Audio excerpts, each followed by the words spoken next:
My name is Samantha Hahn, and I am a foster and adoptive parent in Matthews, North Carolina.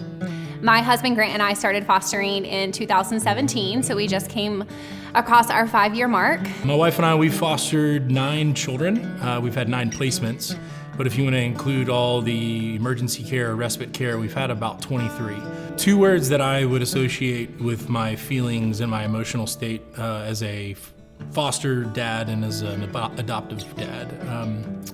I would say hopeless and hopeful. Obviously the same word, but very different meaning. If I were to describe foster care for us in 2 words, I would choose that it is both hard and holy. Hi, I'm Brandi Dawkins. I am a social work supervisor with Youth and Family Services.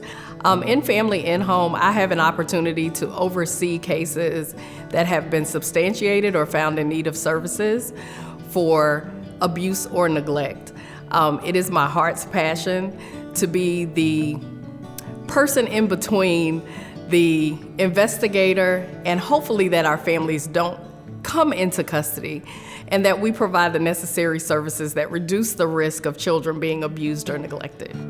There have been times that I have tried to walk away, and I know that the heartstring that pulls me is above anything that I have control over. It is absolutely divine, and I know it's a calling, it's not a job. It's something that I would do for free if free was something that I could do. I'm Liz Malaslaw, and I am the godparent to 2 amazing girls, Jemiah and Jaloria. And being a godparent in this situation is a little bit like being a kinship parent. I met the girls through a ministry about 6 years ago, and over time the girls have just gotten to be really close with me and my family and are now considered fully part of our family. One of the girls had a heart transplant back in October and is living with us full time.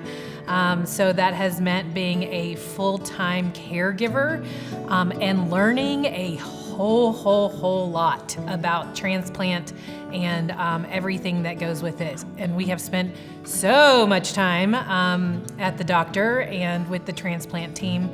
But at times it's incredibly overwhelming. But I just feel so honored at the same time that I get to do this with the girls and then also with their mom and the rest of their family. My name is Mitsabasi. I've been a single foster parent for 5 years. I've had 29 children and I've adopted 1. Currently I have 4 and my adopted son. It's amazing to be a foster parent. Here's why. Well, I grew up in Uganda as a street kid. For 5 years, I lived in a place where I could never want anyone to be. But a stranger saw the best in me, and he said, I want to help this little one. And he changed my life forever, put him in school, and here I am in the United States as a dad. And that's why I truly wanted to be a foster dad.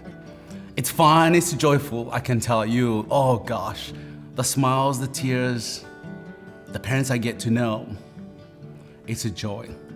But also it can be super difficult. Hearing my kids smile, but at the same time when trauma shows up and I can't take that away or give them the why, that can be hard. One was a dad, but on the other side, knowing that I can't take away the feelings they're going through.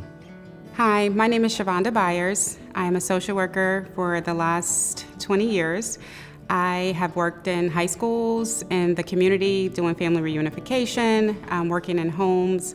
I have worked in hospital settings and most other community settings.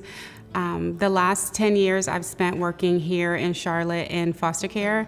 And most recently I transitioned into private practice, working with clients one-on-one. So doing this work every day, I experience fear. But at the same time, I experience love. It's my empathy in the way that I want to be compassionate to help others. So I would describe it as fear can pop up to keep me stuck, to stop me in my tracks. But when I think about my value of loving others, helping others, being compassionate towards others, it's the love that keeps me going, that reminds me of why I am here to do this work.